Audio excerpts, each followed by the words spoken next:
എല്ലാവർക്കും നമസ്കാരം. ഒരു കൊച്ചുകുട്ടി തൻ്റെ കലാലയ ജീവിതത്തിനിടയിൽ തൻ്റെ ക്ലാസ് മുറിയിലേക്ക് വിദ്യാഭ്യാസ ഇൻസ്പെക്ടർ പരിശോധനയ്ക്ക് വരുന്നു. അധ്യാപകരെ സംബന്ധിച്ചിടത്തോളം, പ്രധാന അധ്യാപകനെ സംബന്ധിച്ചിടത്തോളം കുട്ടികളുടെ വിജയം അതാണ് അതിപ്രധാനം.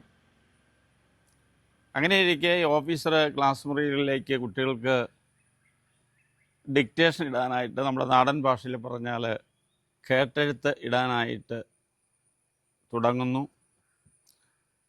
ഇത് പുരോഗമിക്കുന്ന സമയത്ത് ഒരു കൊച്ചുകുട്ടി പറഞ്ഞ ഒരു വാക്യത്തിൻ്റെ അക്ഷരങ്ങൾ മുഴുവനും അറിയാതെ ക്ലാസ്സിൽ വിഷമിച്ചിരിക്കുക.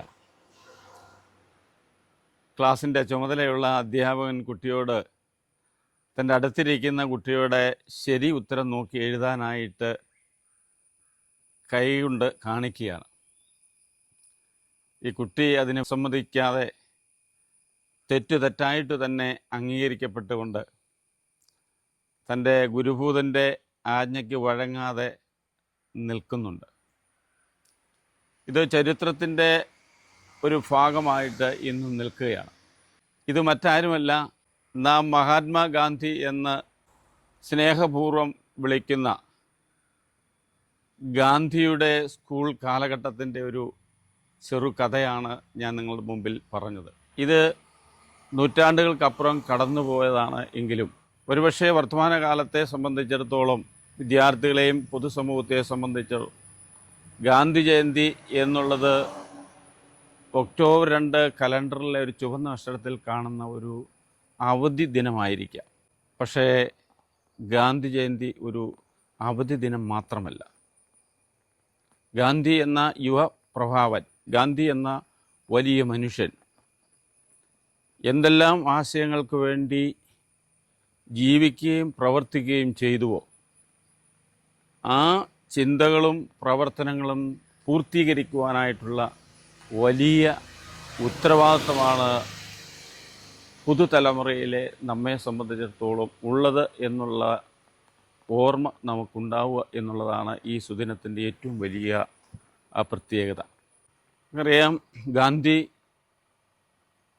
തൻ്റെ പ്രാഥമിക വിദ്യാഭ്യാസത്തിന് ശേഷം ലണ്ടനിലേക്ക് പോകുന്നു. അതിനുശേഷം തിരിച്ചിവിടെ വരുന്നു. വീണ്ടും സൗത്ത് ആഫ്രിക്കയിൽ പോകുന്നു. സൗത്ത് ആഫ്രിക്കയിൽ പോയി അവിടെ പഠനം മാത്രമല്ല, അവിടുത്തെ ആളുകളുടെ മനസ്സ് പഠിക്കുകയാണ്. മനസ്സ് പഠിച്ച് തൻ്റെ ദൗത്യം എന്താണ് എന്നുള്ളതിൻ്റെ ഒരു ഗൃഹപാഠം അവിടെ ചെയ്തതിന് ശേഷമാണ് നമ്മുടെ രാജ്യത്തെ സമര ചരിത്രത്തിലേക്ക് നൂറ്റാണ്ടുകളായിട്ട് ബ്രിട്ടൻ നടത്തിയ അധീശത്തിനെതിരെ അതിശക്തമായിട്ടുള്ള സമരമുറകളുമായിട്ട് ഇന്ത്യയിലേക്ക് വരുന്നു. ആ സമരമുറയാണ് ഗാന്ധിയെ മറ്റു മനുഷ്യരിൽ നിന്നും മറ്റു നേതാക്കന്മാരിൽ നിന്നും വളരെ വ്യത്യസ്തനാക്കുന്നത്. ഗാന്ധി എന്നും നടത്തിയ സമരങ്ങൾ മുഴുവനും സത്യത്തിൽ അധിഷ്ഠിതമായിരുന്നു. ഒന്നിനെയും നോവിക്കാതെ കൊണ്ട്, ഒരായുധങ്ങളും എടുക്കാതെ കൊണ്ട് തൻ്റെ ശത്രുവിനെതിരെ പടപൊരുതുക എന്നുള്ള ഒരു വലിയ മൂല്യമായിരുന്നു ഗാന്ധി സ്വീകരിച്ചിരുന്നത്. ആ സമരചരിത്രത്തെ, സമരത്തിൻ്റെ എല്ലാ ഇടങ്ങളിലും നമുക്ക് കാണുവാനായിട്ട് കഴിയുന്നത്, ഗാന്ധി ഒരിക്കലും തൻ്റെ ശത്രുവിനെതിരെ ഒരു വാക്കുപോലും തൻ്റെ വായിൽ നിന്നോ തൻ്റെ വചസ്സിൽ നിന്നോ പോകുന്നില്ല എന്ന് നമുക്ക് കാണുവാനായിട്ട്. ആയുധങ്ങളെടുത്തുള്ള സമരങ്ങൾ അതൊരിക്കലും വിജയം കൈവരിക്കില്ല എന്നുള്ള ഉത്തമ വിശ്വാസം ഗാന്ധിജിക്കുണ്ടായിരുന്നു. പറയാം, ഗാന്ധിയെ സംബന്ധിച്ചിടത്തോളം ഗാന്ധിയുടെ ഇന്ത്യ എന്ന് പറയുന്നത് നമ്മുടെ രാഷ്ട്രത്തിൻ്റെ തലസ്ഥാനമായിട്ടുള്ള ഡൽഹി അല്ലായിരുന്നു എന്നുള്ളതായിരുന്നു ഗാന്ധിയുടെ വിശ്വാസം.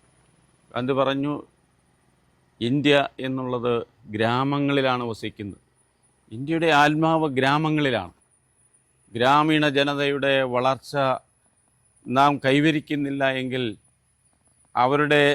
അവരെ വളർത്തുവാനായിട്ട് നമുക്ക് കഴിയുന്നില്ല എങ്കിൽ ഇന്ത്യക്ക് അസ്തിത്വം ഉണ്ടാവില്ല, ഇന്ത്യക്ക് നിലനിൽപ്പില്ല ഉണ്ടാവില്ല എന്ന് ഗാന്ധി ഉത്തമ വിശ്വാസമുണ്ട്.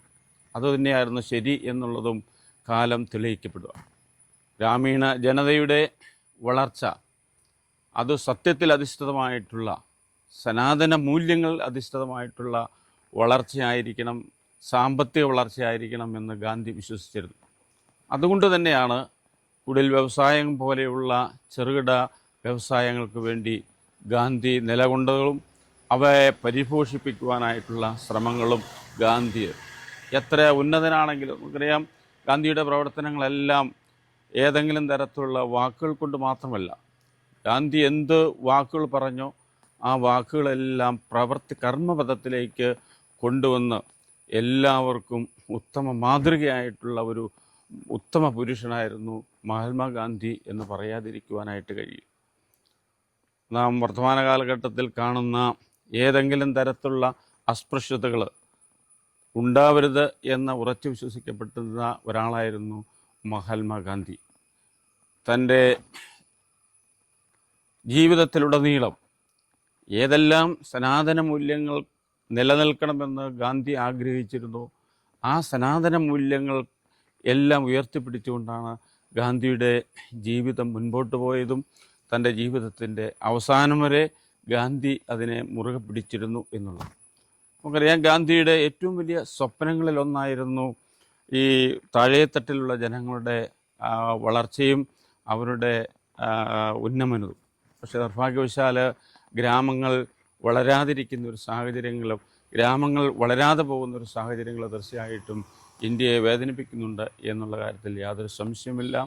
നമുക്കറിയാം, അവസാനം ഗാന്ധിയോട് ചോദിക്കുന്നുണ്ട്, ഒരു റിപ്പോർട്ടർ ചോദിക്കുന്നു, മഹാത്മാവേ, എന്താണ് അങ്ങേക്ക് ഈ രാഷ്ട്രത്തിന് വേണ്ടിയുള്ള രാഷ്ട്രത്തിന് നൽകാനായിട്ടുള്ള സന്ദേശമെന്ന് ചോദിക്കുന്ന സമയത്ത് ഗാന്ധി കൊടുക്കുന്ന ഒരു സന്ദേശമുണ്ട്.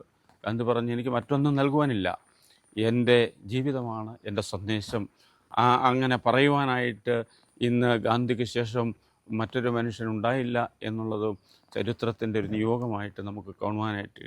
നമുക്കറിയാം, വലിയ ശാസ്ത്രജ്ഞൻ സൂചിപ്പിച്ചതുപോലെ തന്നെ ആൽബർട്ട് ഐൻസ്റ്റീന് ഒരിക്കൽ തൻ്റെ കുറിപ്പിൽ കോറിയിട്ടതുപോലെ തന്നെ ഗാന്ധിയെപ്പോലെ മജ്ജയും മാംസവുമായിട്ടുള്ള ഒരു മനുഷ്യന് ഈ ലോകത്ത് ജീവിച്ചിരുന്നോ എന്ന് വരും തലമുറ സംശയത്തോടെ കാണും എന്ന് പറഞ്ഞത് അന്വർത്ഥമാകുന്നു എന്നുള്ള കാര്യത്തിൽ യാതൊരു സംശയമില്ല. അതെ, പക്ഷേ ഗാന്ധി ജീവിച്ചിരുന്നു, ആ മജ്ജയും മാംസമായിട്ടുള്ള മനുഷ്യൻ ജീവിച്ചിരുന്നു എന്നുള്ളത് വരും സമൂഹത്തിനെ കാണിച്ചു കൊടുക്കുവാനായിട്ടുള്ള വലിയ ഉത്തരവാദിത്തങ്ങൾ വർത്തമാനകാലത്ത് ജീവിക്കപ്പെടുന്ന ഈ രാജ്യത്തെ വളർത്തി വലുതാക്കിയ ഗാന്ധിയോടുള്ള കടപ്പാടായിട്ട് നാം സ്വീകരിക്കണമെന്ന് എല്ലാവരോടും കൂടി ഈ സുന്ദര ദിനത്തിൽ ഓർമ്മിപ്പിക്കുന്നു. എല്ലാവിധ ആശംസകളും നേരുന്നു. ആ വലിയ മഹാൻ്റെ ഓർമ്മകൾക്ക് മുമ്പിൽ പ്രണാമം അർപ്പിക്കുകയും ചെയ്യും.